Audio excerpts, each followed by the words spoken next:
We all got in and no one got hurt.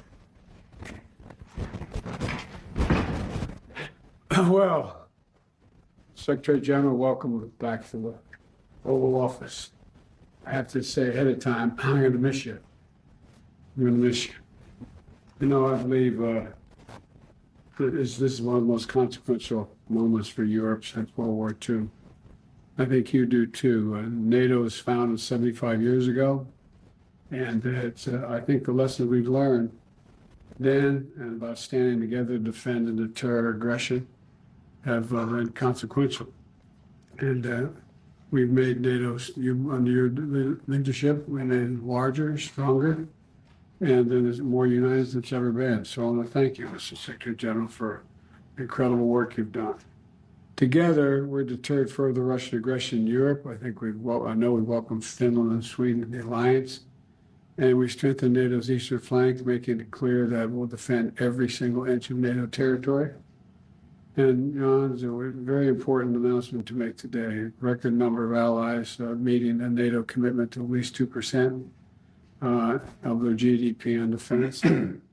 And in fact, the number is more than double since I took office, and I look forward to building it all on all this progress next month when we have the 75th meeting here in Washington.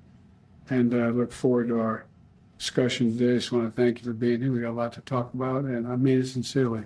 You've been great. I just wish you'd extend your term another 10 years. You're doing an over job. Seriously. Thank you. President Biden, dear Joe, thank you so much for your warm words, and thank you so much for your personal commitment to NATO, to our transatlantic alliance. And also many thanks for hosting the NATO summit here in Washington, D.C. Next month.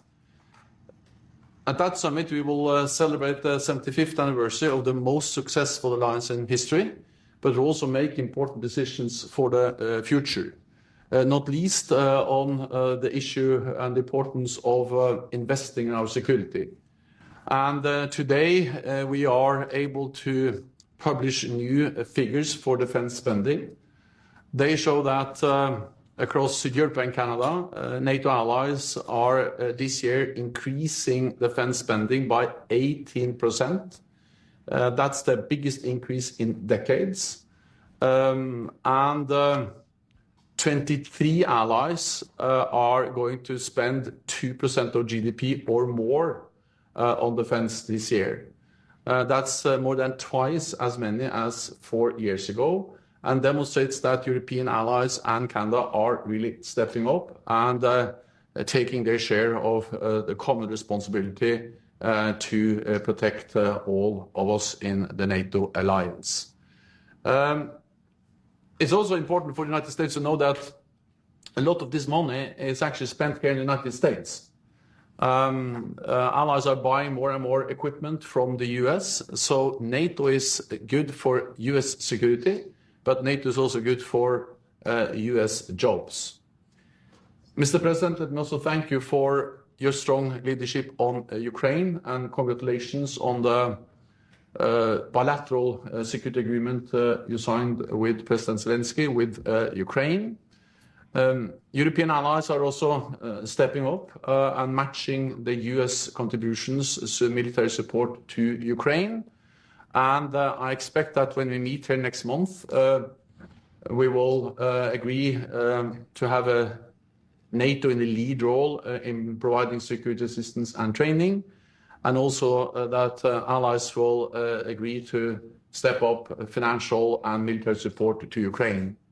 This will reduce the burden on the United States and strengthen our support to Ukraine. I think it's important to understand that the stronger our support for Ukraine is, the sooner this war can end, because the sooner President Putin will realize that he cannot wait us out. It is in support Ukraine is not charity. Support Ukraine is in our own security interest, and therefore I welcome the strong commitment of all NATO allies to continue to support Ukraine. So once again, thank you so much. Thank you for once again hosting me here in the Oval Office, and I look very much forward to the NATO summit in Washington, D.C. next month. Thank you. Thank you, pal. Thank you very much.